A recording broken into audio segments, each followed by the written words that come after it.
停！下马，过来交钱。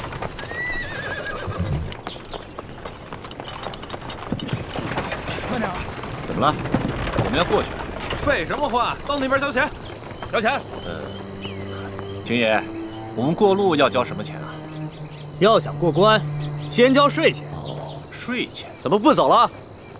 主子，这军爷说了，他要收您的过路钱啊。哎呀，过路钱，你们天天在这收吗？这位军爷，你这收的什么钱？关口要道，过往商旅一律上交税钱2吊。可我们不是商人，为什么还要交税费？不管你是做什么的，只要从我这路口过，就得交钱。这大清立国30余年，怎么没有听过这样的规矩？少给我啰嗦！哎，干嘛？干嘛？哼，看你像个贵公子模样，2吊钱拿不出来，不想出钱就别从我这过。好，这钱我出，不过你得告诉我，是谁让你们在这收钱的？这是我们知县大人的命令，你还想怎么着？龙小爹，这一个小小的知县就敢巧立名目胡乱收费，再大点的官可了得呀！哎，回去告诉你们大人，就说他头上那顶乌纱帽很快就要保不住了，知道吗？我们知县大人朝廷里有人，就你们，算哪根葱啊？我们算……行了，咱先别说了，别耽误了主子的正事儿啊！哎，把钱拿过来。这次出巡，看来真是出对了。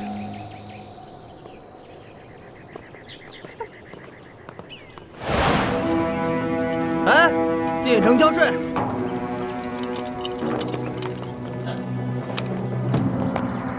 军爷，你们这儿进城还交钱啊？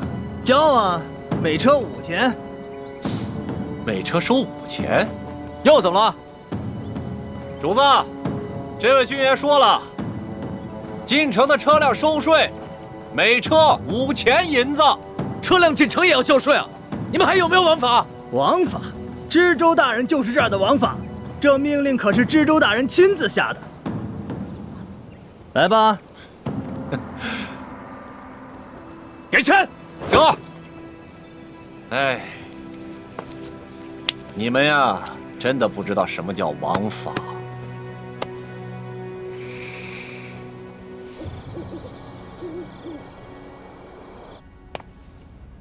朕自入山西以来，一路所见，民多疾苦，而各地方官各自为政。朕一日行100余里，竟连遇3处关口，巧立名目收取税费。过往商旅都被迫缴纳所谓道路修补款项，贪污之风可见一斑。念及民生之苦，朕实不能寐。老大，都记下来了吗？放心吧，全记下来了。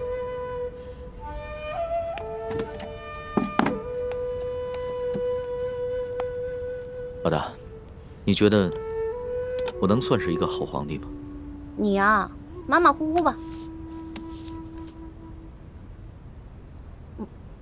你别生气啊！你之前跟我说的，让我在你面前不能说假话，只能说真话的。要是你以前这么说的话，可能我还会不高兴。但是现在我不会了。你说的对，我确实只是一个马马虎虎的皇帝，离一个好皇帝还差得远呢，差得远呢。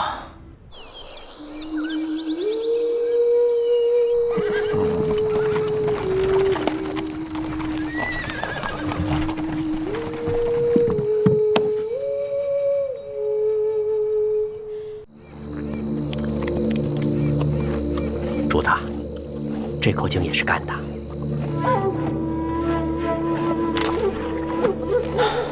进入山西以来，这旱情是越发的严重了。是啊。老人家，这口井也没水了。啊，这儿也没水了。哎呀，这可咋办呢？老汉家的水早就喝光了，此去我女儿家中，这还有10几里路呢。老人家，我这儿还有一壶水，你先拿去吧。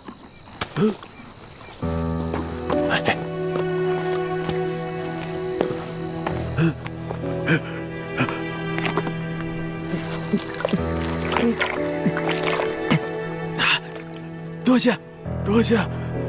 老人家，此次的旱情涉及多大的范围啊？多大范围？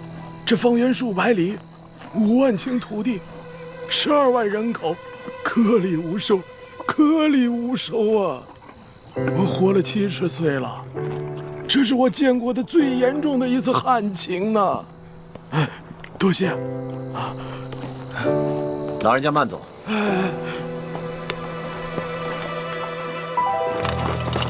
主子，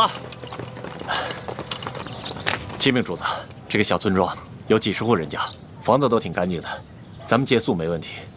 只是这村子人烟稀少，好多房子都空着，显得有些诡异。为什么？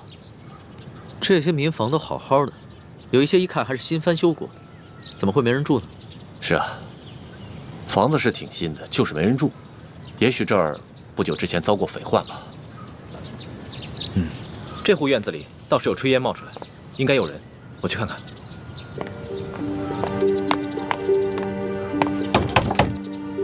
有人在吗？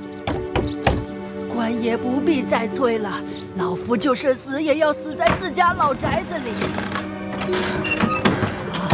不是官爷啊！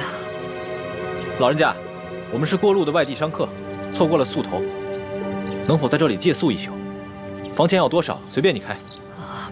不必给钱，我们这个村子什么都缺，缺水，缺粮食，缺人，就是不缺空房子。你随便住吧。老人家，此话怎讲？村民们都去哪儿了？我们这个村子遭遇了几10年不遇的旱灾，村里只剩下一口老井，每晚能渗出一点点水来。但凡有点办法的，都出去投亲靠友了；没亲没友但还迈得动腿的，也都到外面去行乞逃生去了。哎呀，只有我这等老弱病残在这儿等死。可是官家还逼得我们……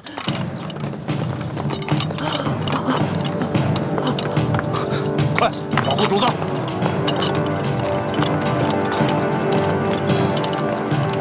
这2个人好生眼熟，是不是在哪儿见过？主子，这2个就是那日在客栈里调戏世淑姑娘的人，其中那个领头的把总还被主子教训过。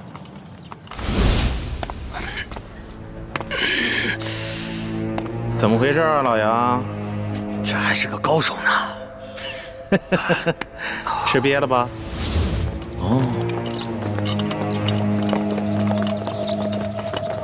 干什么？我问你干什么？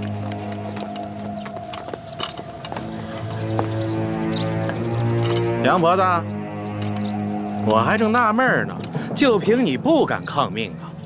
原来是有这么一门富贵亲戚。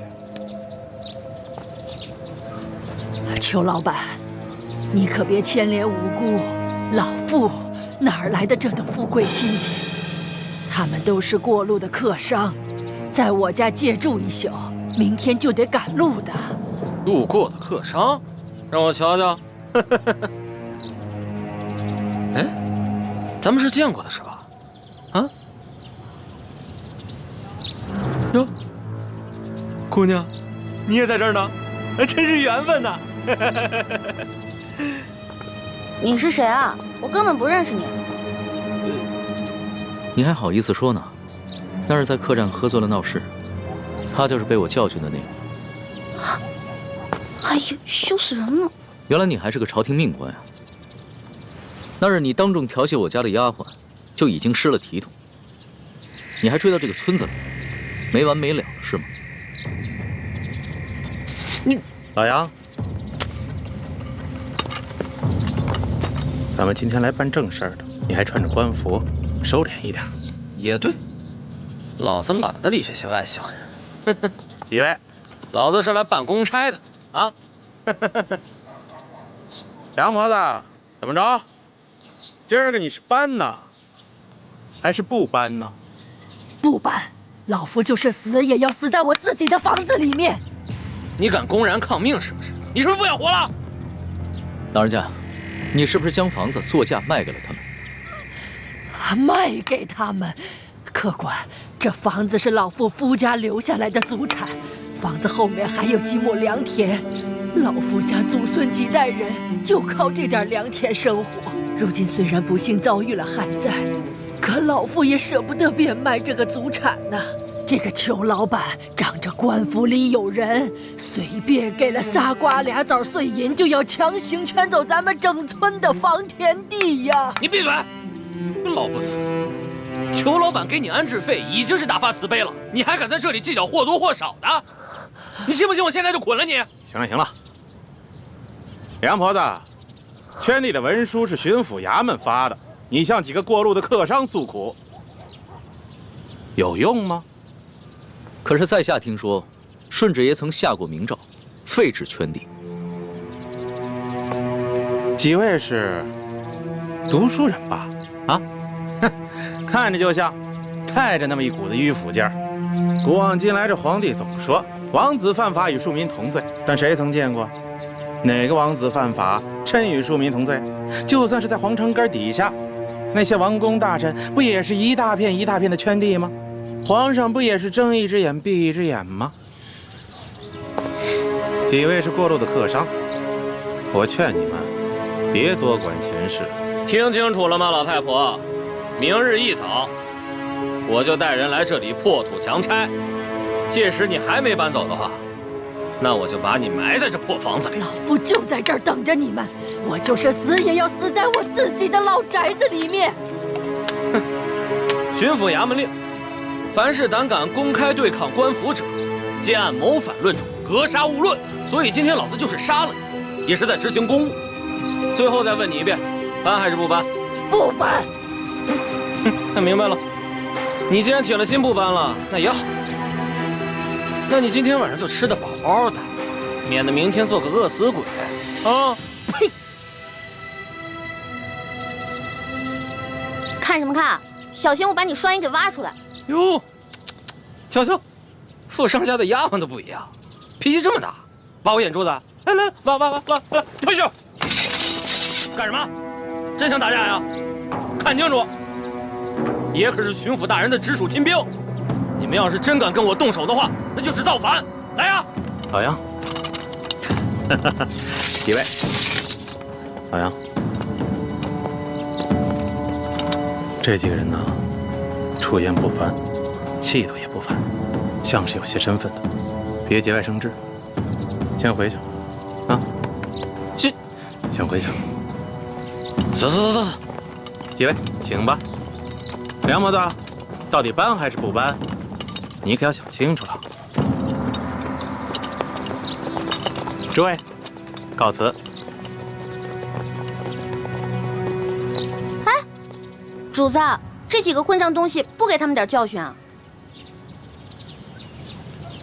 这些都是虾兵蟹将，没用的。老人家，再多吃点吧。不瞒你们说，我都半个月没见米香了。不怕你们见笑，我都喝了5碗了。老人家，听说这山西旱情已经惊动了朝廷，朝廷也已经拨了大批的赈灾物资，你们都没有分到吗？赈灾物资？哎呦，咱老百姓连1粒米都没见到过，一点都没有分到，1颗米粒都没见到过。老人家，我看你这儿冷锅冷灶的也有一段时日了吧？不是圈地有安置费吗？为何不拿这些安置费去买些粮食啊？别提安置费了，姑娘啊，不瞒你们说，就我们这样的地，按理来说，好歹1亩也值4、5两银子，可是上面他们只肯给1两啊，而且层层盘剥下来，有些关系的、运气好的，也只能拿到几钱呢。像我这样的老不死，就只能拿几个铜板。老人家，这圈地一事，已经违反了朝廷的政令，你们为何不上告啊？告？去哪儿告啊？老夫的儿子先去县衙告状，被他们拉了出去，一顿毒打，还给他胡编了一个什么罪，被他们连打带拖，回来以后连伤带气的，没多久就扔下老夫去了。老夫的孙子不服气，借了些钱去太原府鸣冤，也被巡抚大人当盗贼发配关外，至今未归，一去不回，还怎么告啊？还有这等事！这山高皇帝远的，这圈地的人可是个通天的人。通天是当朝的大红人鳌拜，你知道吧？听说过。山西巡抚刘德昭，他就是鳌拜的门生，还有那个圈地的裘老板，他就是刘德昭寄娶的夫人的小舅子。您说还到哪儿去告啊？可是听说鳌拜不都已经被皇上给查办了吗？你知道吗？瘦死的骆驼比马大呀！鳌拜这些年提拔了多少门生亲信，他们都大权在握，盘根错节，连皇帝都忌惮他3分。不然为何皇上就只把鳌拜卷进了呢？这官场上的事儿说不清，万一哪一天鳌拜东山再起，可怎么办呢？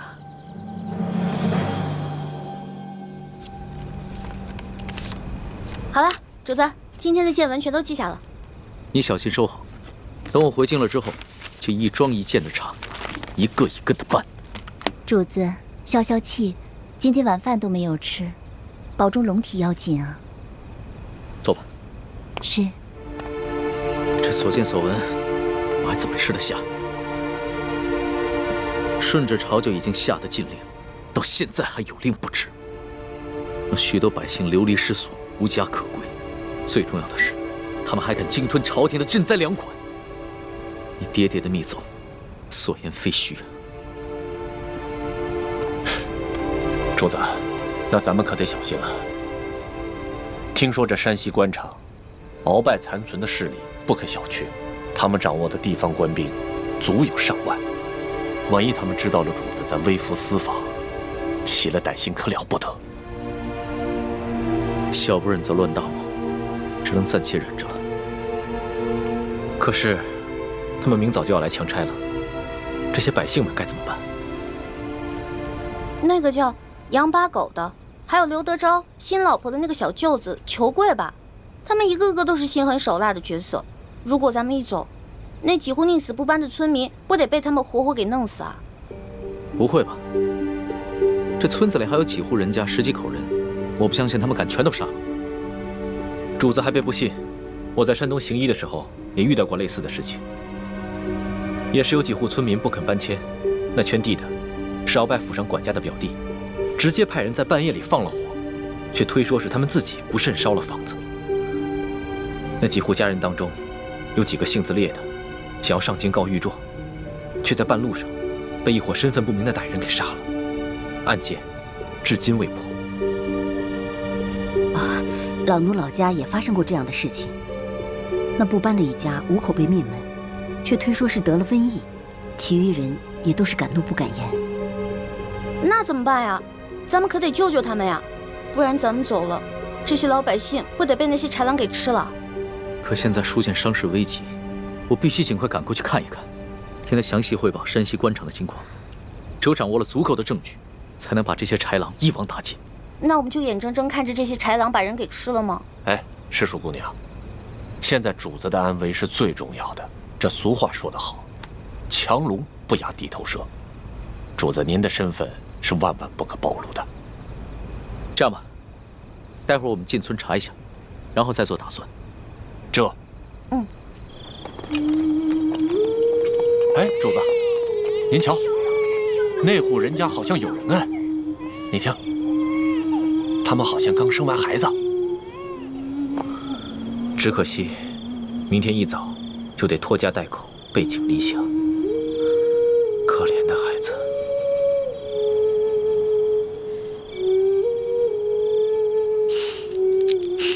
搜通，奴才在。把这个珠子送给他们的孩子，顺便打听一下他们家的情况。这。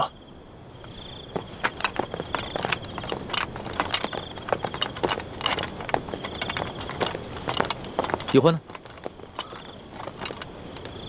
刚刚还在我身后呢。这丫头又乱跑。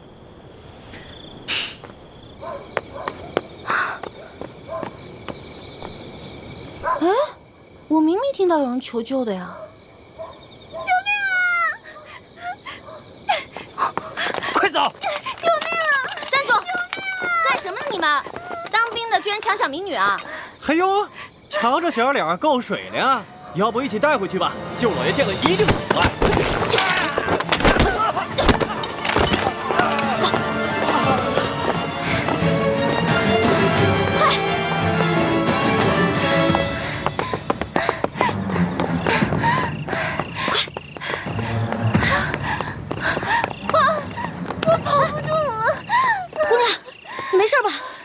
上来了！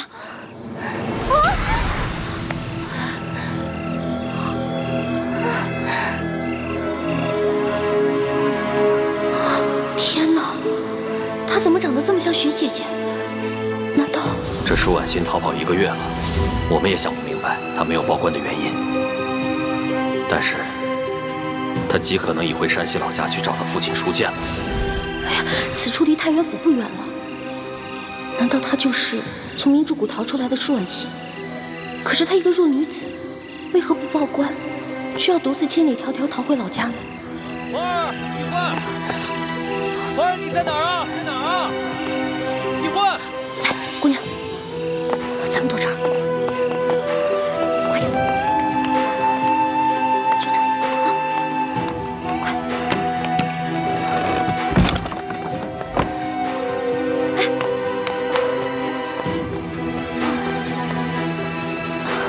姑娘，没事吧，姑娘？一焕，花儿，一焕。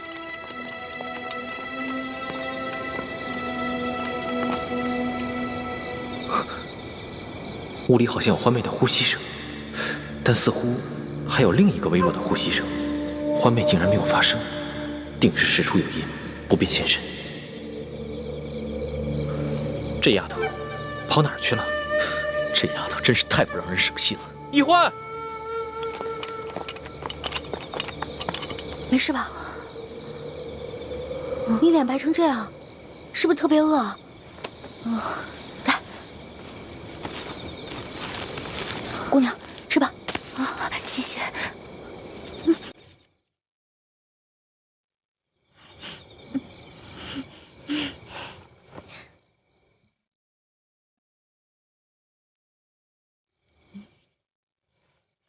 明明已经饿得不行了，还尽量注意吃相，不肯狼吞虎咽。看来应该是出身名门的大家闺秀啊。不好意思，我已经2天没有吃东西了。谢谢女侠仗义相救，谢谢女侠。别，太客气了。姑娘，我看你也不像这个村里的人，你为何一个人啊？你从哪儿来啊？要去哪儿啊？小女子本是山西太原府人士，途经此处，看到一处空的房屋，本打算暂借一宿，谁想到我刚住进去，就有2个官兵闯了进来，说我强占民宅，要抓我去见官。幸得女侠出手相救，小女子感激不尽。嗨，我根本不是什么女侠，我跟你一样，是途经此地的过客。你我相遇也算是缘分，不如互相留个姓名，他日江湖再见的时候也是朋友了。我叫易欢，你呢？哦，是易女侠。易女侠武艺高强，又仗义助人。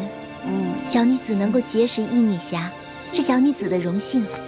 嗨，小女子的贱名不足为道，只是我这出门在外，身上的盘缠没有带足，女侠家住何处啊？小女子平安回家之后，一定备下薄礼，登门致谢。口风倒是挺紧的，不肯说自己的姓名，反倒盘问起我来了。谢就不必了。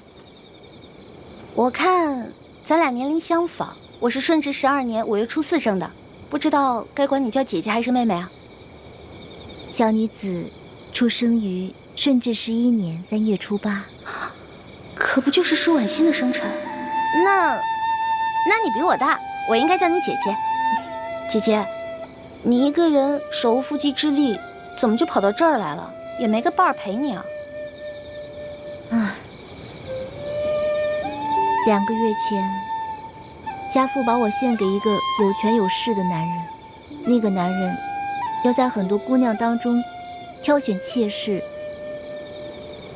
我是备选之一。没想到我还没有到那个男人家，就阴差阳错被人劫走了。直到近日，我才侥幸逃出来。这个有权有势的男人，指的应该就是龙小弟了。还有此等事情啊？那你逃出来以后，为什么不去报官啊？你现在难道要去找那个有钱有势的男人啊？不是这样的。我未曾去报官，是因为那些劫走我的人固然可恶，但是我不恨他们，反而心存感激。为什么呀？家父把我献给那个有权有势的男人做妾，并非出于他的本意，实在是那个男人太有权势，家父不敢违逆。因此，我在心里早已发了誓，若被那男人选中为妾，那我便以死明志。其实那个男人有权有势，也是个不错的归宿啊。你宁死不从，莫非？我看你戴的这块玉应该是鸳鸯玉吧？你戴的这块是雄的，那雌的那块，莫非姐姐已经有心上人了？啊，那我明白了。怪不得你从劫匪那儿逃了以后不去报官，你现在是想去找你心上人啊？实不相瞒，我自幼丧母，和爹爹相依为命。我是真的想在我出走之前，悄悄回一趟家，去看看家父最后一面。他说去看家父最后一面，然后就私奔。那如果他发现他爹快死了，那他肯定就忍不住露面了，这不就麻烦了吗？这院里有人！嘘，一群窝囊废，这事儿还得麻烦我。行了行了，想不到这姓杨的居然能听出我们的呼吸声，那我肯定应付不了，不如叫救命吧。不行啊，要是这样就惊动了龙小弟和索额图，那就更糟了。姐姐，我们躲到那边去吧。走。好。快。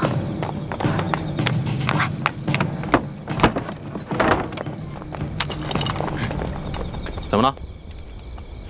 这边，快走，跟上。这边，在那边，追！站住！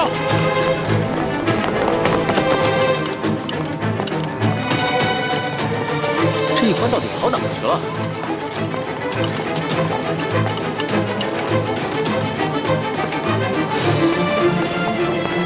站住！姐姐，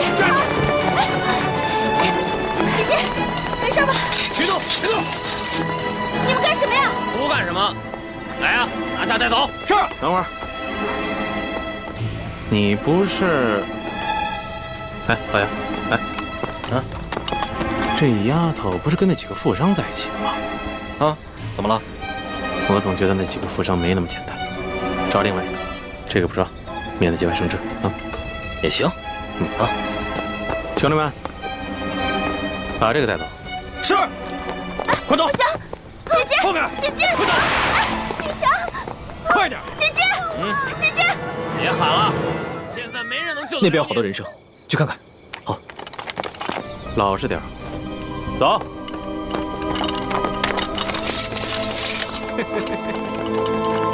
小妮子，没看出来还是个练家子。之前是不是把我的兵给打了？你脾气还真是烈呀！不过爷就喜欢骑烈马。之前你不是说要来挖我的眼珠子吗？现在看来，只能是爷挖你的肉了。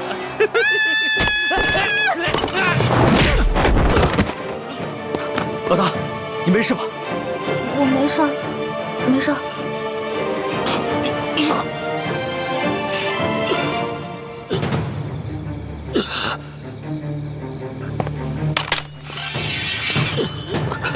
你们别乱来，我可是朝廷命官。主子，他敢轻薄一环，死有余辜。你见杀了他已经便宜他了。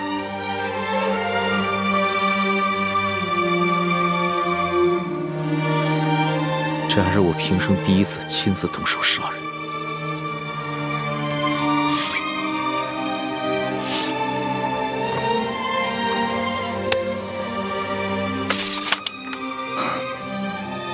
杀害朝廷命官可是大罪，这样一来，很容易暴露身份。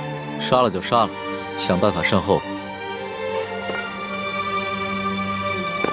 这三更半夜的，你到处跑什么呀？喊你也不应，你知不知道我们很担心你啊？我是晚上没吃饱饭，本来想看看村里有没有什么鸡，填饱一下肚子，结果找了一圈没有，就遇上这个坏蛋了。饿死鬼投胎啊！天天就想着吃，除了吃你还能知道什么呀？我还知道饿。你看看你这个妹妹，脑子里装的都是什么东西？陈妹从小生活艰苦，所以一有机会就惦记那张嘴，让主子见笑了。我知道，你们曾经都吃了不少苦，但现在跟了我，会保你们一世荣华富贵，再不受半点苦头。谢主子恩典。主子，光让我们两个不受苦也不行啊，你要让全天下的老百姓都不再受苦才是，这才是最重要的。我知道，我的老大虽然贪吃，但不贪心，更不自私，心里边天天装着天下百姓，真是我的良师益友啊！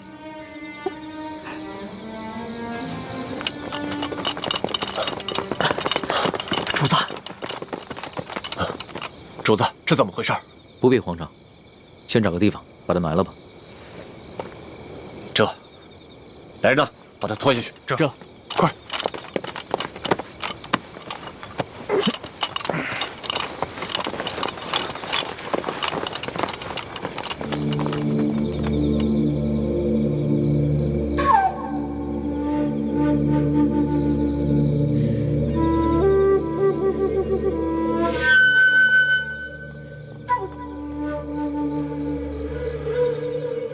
主子，那个杨八总的尸体，我已经在外面埋好了，同时奴才安排了人手守住了各个路口，现在连只苍蝇也不会再飞进来了。办得好。对了，再有人来打探消息的话，先不要杀掉，悄悄把他们拿下，找一个地方关押起来，到时候他们也是仁政之役。这，还有，这村子里边剩下5户人家11口人。但他们全都是老弱病残。左土，挑几个可靠的人去找一个安全僻静之地，务必在天亮之前把他们全部转移。这，哦对了，他们都是老弱病残，就把我那辆马车拨给他们。这，马三，我们走。这，咱们也都准备一下，天一亮我们就要离开这个院子。主子，这才3更天，你先回屋休息吧。等我们收拾好了以后，再叫你出来。好，明儿再赶1天的路，就能见到书剑了。到时候肯定有很多事情要等着我处理，所以啊，我是应该好好养养神了。那我给您点一炉安魂香吧，不然你睡不好，又该胡思乱想了。不容易啊，会体贴人了啊。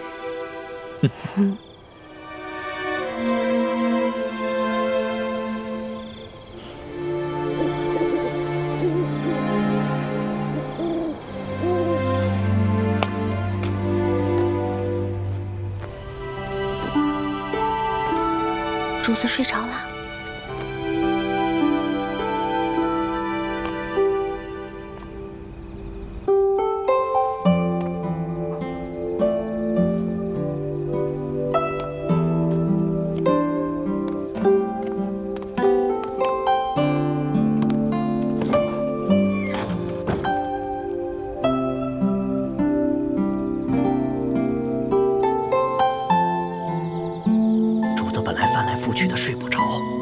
闻了你一个什么香，马上就睡着了。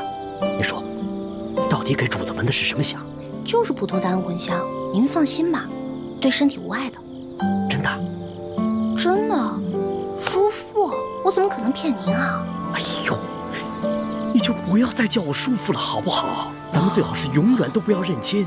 哎呦，易欢，我求求你了，你千万不要对主子有什么不好的心思，更不能想着要去害他，否则连我都活不了了。哪有？我怎么可能害我的龙小弟呢？我也绝对不允许任何人害我的龙小弟的。你说的话，我也不知道是该相信还是不该相信。但是我告诉你啊，我伺候过3个主子，咱们现在的主子是最好最好的一个。哎，你不是说过要为什么？要为天下苍生、黎民百姓着想？哎，是不是这么说的？那你就更不要想着使什么坏心思，更不能害了主子，也不能连累我。哦，也不知道当初是谁帮着鳌拜给皇上一直下毒。那不也是迫不得已吗？再说鳌拜呀，也没有想害了主子，给主子下的药呢，主要是想扰乱他的心神，让他不能理朝政。可你们……哎呀，我们要想害他，在宫里早就害他了，何必等到现在呢？叔父，你就放120个心吧。说好了啊。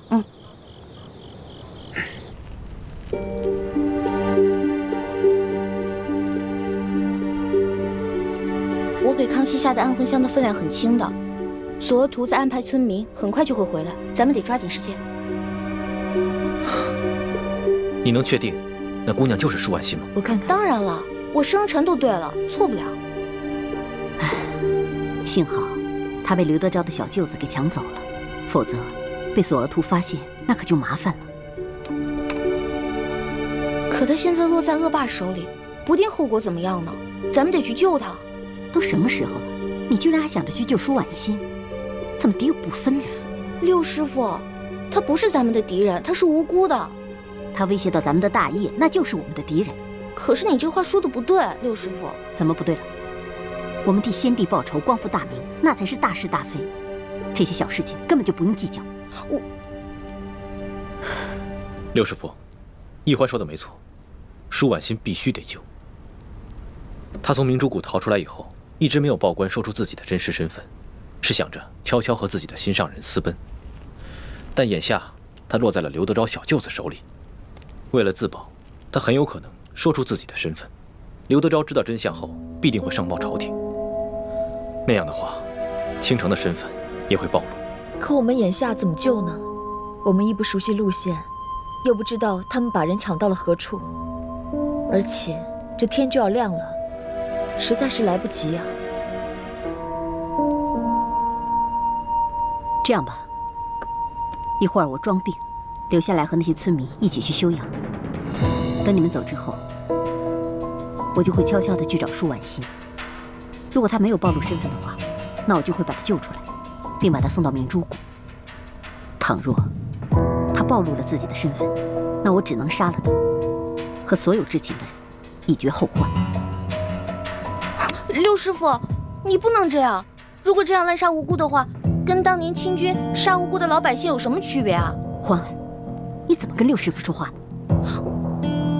师傅，你别生气啊。一欢他就是这样，说话不知轻重。我看要不这样吧，如果这个舒婉欣说出了自己的真实身份，那六师傅就把那些知情人士杀了，留舒婉欣一条命，把她送回明珠谷就是了。是啊，六师傅，那些狗仗人势的东西本来就死有余辜，杀了也算是替天行道。但是舒婉欣是无辜的，我们不能伤害她。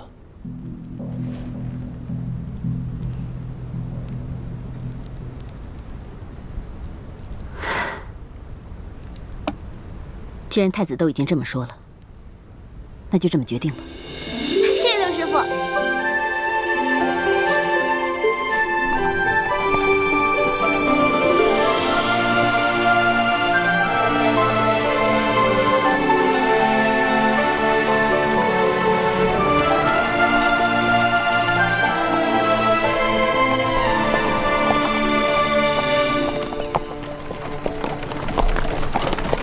这雪嬷嬷昨晚还好好的，怎么一下子就病了？其实昨天白日里，雪嬷嬷就有些不舒服，她只是在硬撑着，没敢禀报主子。臣妾已经拜托那些村民照顾她，想来养上几日也就没事了。只是她这一病啊，你就没人伺候。主子能够恩准臣妾出宫省亲，已经是对臣妾格外开恩了。这些小事情，臣妾自能克服。还是你省心，不像某些人，就知道给我添乱。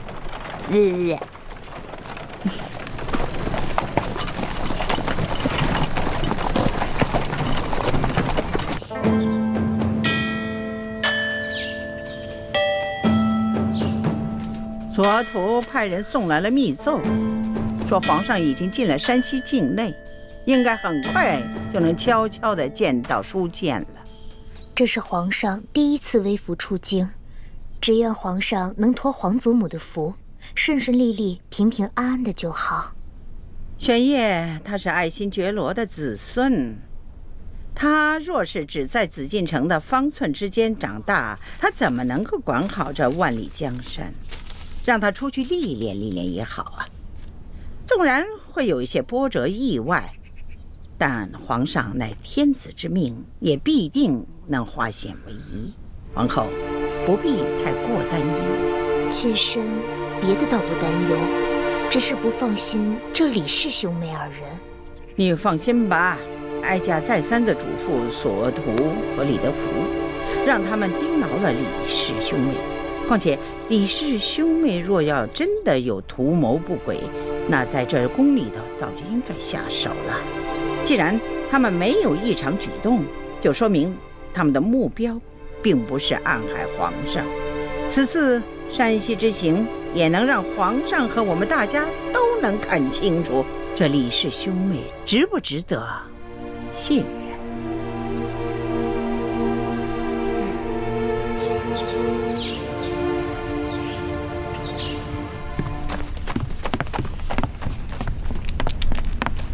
官儿啊，杨八总找着了，找着了。不管他说出什么理由，先拖出去给我打50军棍。此风不可长啊！居然敢不声不响的玩失踪，这以后这对我还怎么办？还军什么棍呐？人是找着了，在一棵杨树底下埋着呢。死了，死了。肋骨断了几根，而且被一箭穿心。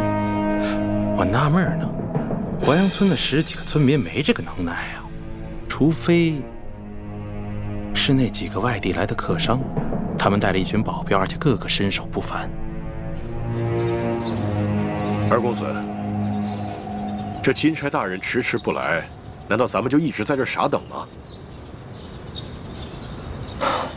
时常有人在皇上面前进谗，说我们平西王府的人居功自傲，不把朝廷放在眼里。眼下出了这么大的事，皇上又特命钦差来此查案，我等自然应该恭敬些，以免落人口实才是。二公子，如此维护平西王府的声誉，若是让王爷知道了，一定会非常欣慰的。我只是在做我的分内之事，我父王知不知道，都不重要。所以说，王爷的这几个儿子里，就属二公子最为人后。吴公子，钦差大人还没有来吗？应该快了吧？那我们兄妹二人可需要回避一下。那倒不必，二位都是我无应期的朋友，刻意回避当然不需要。但是，如果二位不习惯接待朝廷要员的一些繁文缛节，当然也可便宜行事。待我事情处理完毕之后，再与二位一同上京。那我们多一事不如少一事，不如我们就留在自己房里吧。也好，那就随姑娘的意。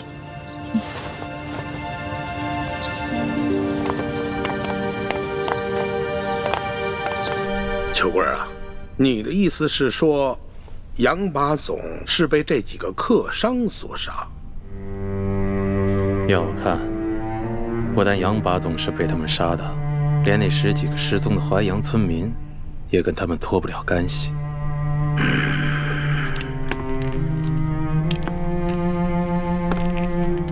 老爷，我看这几个客商身份可疑，行踪诡异，您是不是得派人去查一查，他们究竟从何处入我山西境内，又去往何处，有什么来头？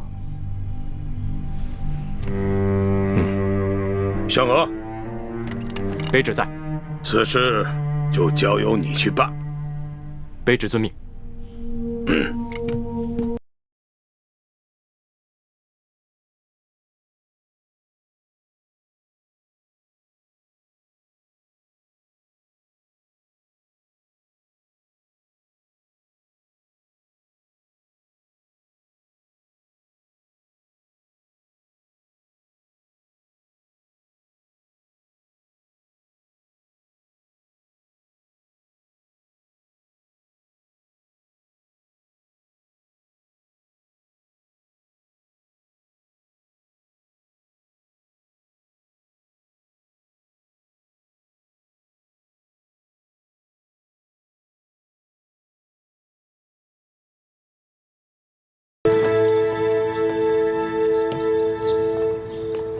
不知可是钦差大人到了？正是。2位是？卑职乃平西王麾下副将石青红。这位是我家2公子。你说的不错，这位就是钦差大人，姓龙，龙大人。吴应奇参见钦差大人，大人辛苦了。2公子果然是风神如玉，真是一表人才啊！是，虎父无犬子啊！钦差大人过奖了。啊，对了，2公子，这皇上特意命我悄悄护送丽嫔出宫探望舒大人。吴应奇拜见丽嫔娘娘。免礼。此事切勿声张，就我们几个人知道。卑职明白。舒大人现在的情况怎么样了？至今一直昏迷未醒。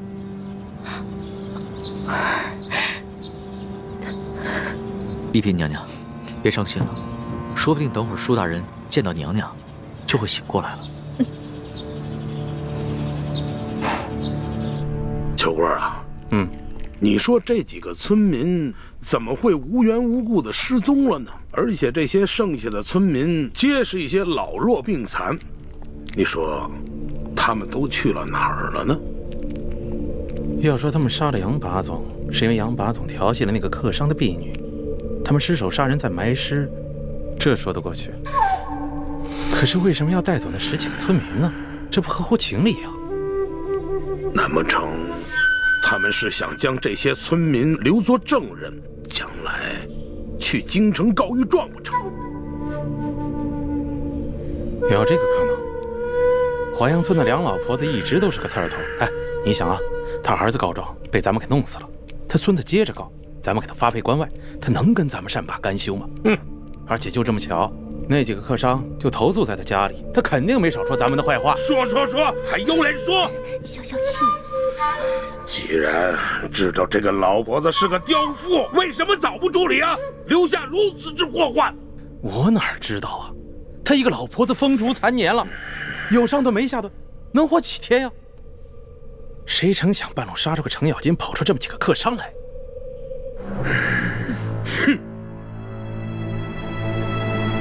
听密报说，这书建前1个月以前曾向皇上上了一道密折，举报我和整个山西官场的官员。当时皇上忙于敖中堂的事情，所以将此密折留中未发。现在敖中堂已经被皇上给捐尽了，看来这皇上可以腾出手来，有时间整顿吏治了。难不成那几个神秘的客商是来自京城的密使。什么？什么意思啊？什么意思？来干什么来了啊？你慌什么？我告诉你，现在整个山西的官场那就是铁板一块，只要舒建一死，任谁都查不出什么。你说的轻巧，舒建什么时候死啊？他什么时候死？就最后这么一口气，他什么时候咽？他绝活不过今晚。哦。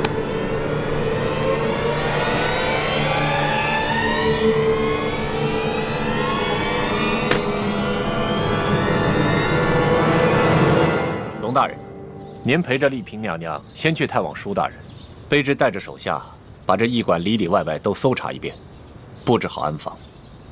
好，去吧。这，走。丽嫔娘娘，龙大人，这边请。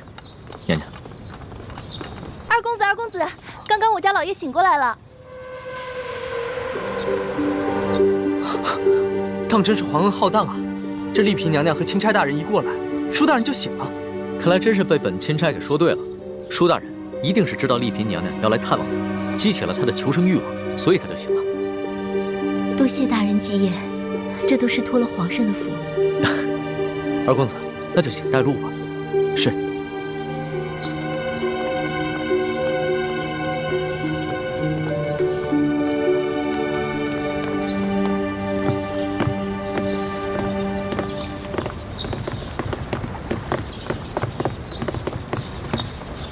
娘娘，舒大人就在这个房间养伤。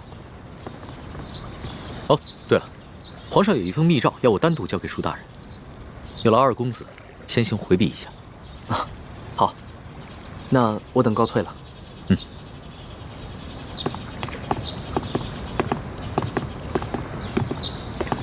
你们也先都退下吧。是。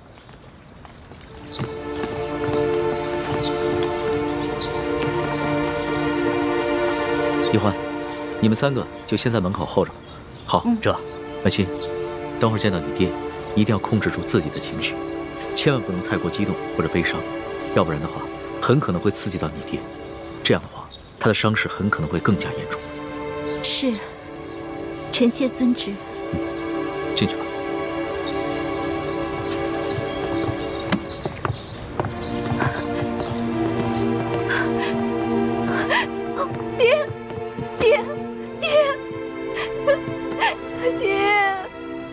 舒爱卿，舒爱卿，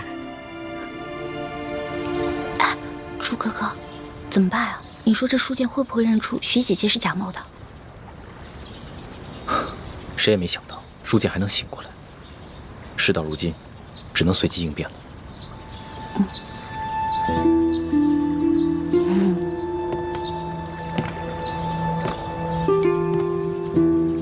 你们两个在悄悄商量什么？什么都没说。我明明看见你们两个在悄悄商量。你们一定有企图，我可告诉你们，我在这宫里30多年，好不容易才有今天，你们两个可不能让我连紫禁城都回不了。叔父放心，我保证，你跟康熙都能平安回京。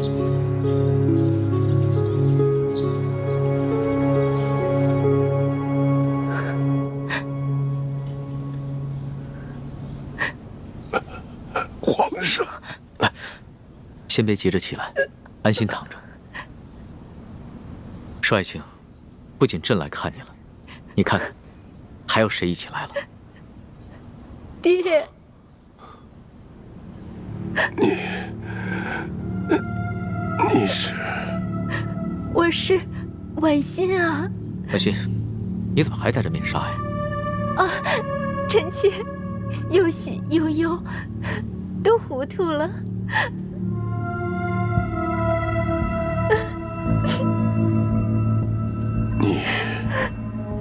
你是婉欣？真的是婉欣？你怎么来了？舒爱卿，朕知道你只有这么一个女儿，所以啊，朕特意带她来一同探望你。临出宫前啊，朕已经封婉欣为丽嫔了，入主永和宫。谢主隆恩。婉欣啊，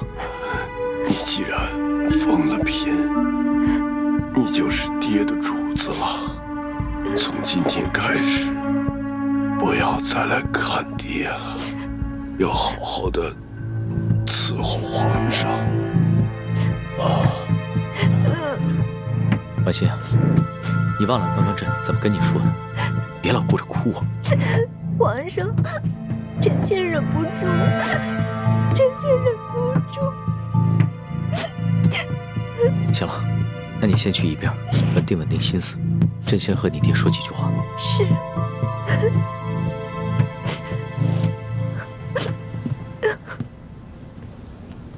帅卿，朕这一次千里迢迢赶来，一是为了核实你密奏中的几件大事，第二是为了亲自调查你遇刺，你到底是被谁所刺？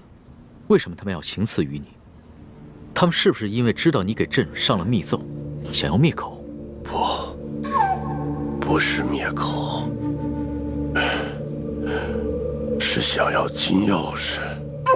此刻身手非凡，绝非普通劫匪，是臣拼死保护金钥匙，才被打成了重伤。那你这么说的话，凶手应该已经知道了金钥匙的秘密。你能不能认得出来，他们的身手到底是出自哪里？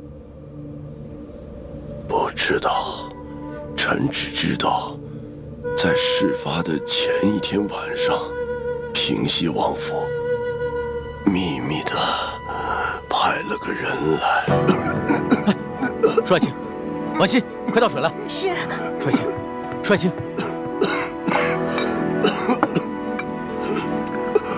帅卿，你先缓过这口气再说。爹，来，喝口水来，小心。再来一口。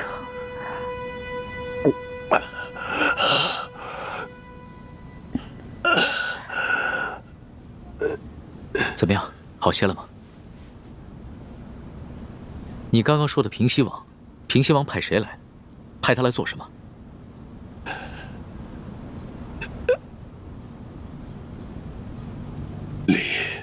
丽嫔娘娘，你怎么瘦了这么多，下巴也变尖了？爹，女儿是思念您啊。虽说皇上对臣妾特别好，可是女儿每每想到爹爹您岁数大了，身边又没一个知冷知热的人，女儿这心里就放不下呀。可是你这眼神跟从前也不一样啊。爹，您糊涂了，女儿已进宫数月，哪能跟在家里当姑娘时一样啊？面色怎么也变了？这连日来赶路，女儿染了风寒，吃几副药就好了，爹爹不用挂心。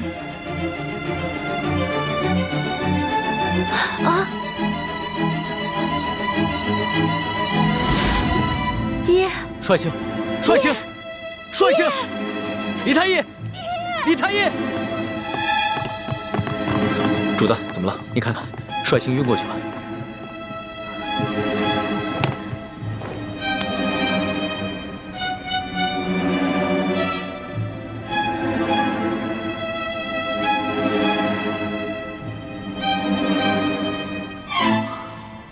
主子，舒大人的脉象很不好，只怕随时都可能。啊！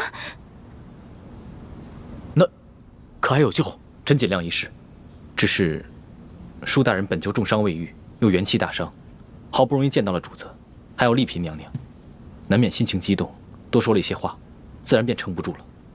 至少3日之内，不宜再让他受到任何的刺激，更不能让他说话，否则再次耗损元神，恐怕就无力回天了。知道了，你先去煎药吧。臣遵旨。丽嫔娘娘，主子，要不然咱们也先出去吧，让舒大人好好在这儿静养一下。李德福，你留在这儿，亲自照顾舒剑。这。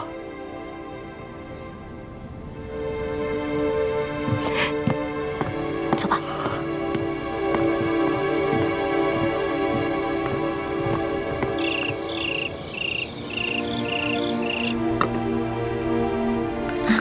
真没想到，这个舒剑受了那么重的伤，居然还能发现我跟舒婉欣的细微不同。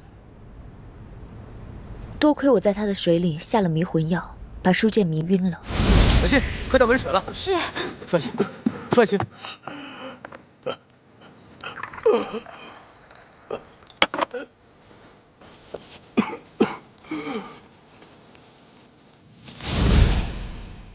否则，他再多盘问我几句，就算我能应付得过去，康熙啊，也还是会起疑心的。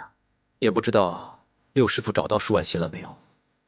咱们两边都不能再出半点差错，否则倾城的身份就暴露了。只有我一个人暴露不要紧，万一康熙心思那么缜密，他会想咱们在宫中的点滴细节，就会把你们两个也怀疑上的。舒婉欣就交给六师傅了。至于这个舒剑，不能让他再醒过来了。你们什么意思啊？你要杀了舒剑啊？不行，我不同意。舒剑不同于鳌拜，也不同于刘德昭。在鳌拜权势熏天的时候，他就敢冒死向皇上上密折，为民请命，这样的好官你也要杀呀？我不懂什么国家大事，我也不明白为什么师傅们一直说要光复大明，但我只知道，在这个世上，你们跟师傅是我最亲的人。既然你们说我们是大明的子民，那我就有责任跟你们一起光复大明。可如果光复大明就要滥杀无辜的话，这我坚决不同意。欢妹，你别说了，我不听。如果你要真的杀了舒剑的话，我再也不理你了。大师兄，就算易欢不反对，我也觉得这件事要在驿馆这么多人的眼皮子底下杀了舒剑，这风险也太大了，稍有不慎就会被康熙发现破绽，那我们不就前功尽弃了吗？那这样吧，我试着给舒剑的药中加入少量扰乱心神之药，让他暂时丧失神智。等将来风平浪静了，我再帮他恢复神智。到那个时候，我们也不必将舒婉欣软禁在明珠谷了，他们父女也能够团聚了。这个我同意。你看，其实只要我们稍微用点心思，多为其他人考虑考虑，不就有两全其美的办法了吗？只是要让舒剑像鳌拜一样丧失神智，又不让人察觉，这难度比杀了他更大。但是为了不让你失望，我愿意冒险一试。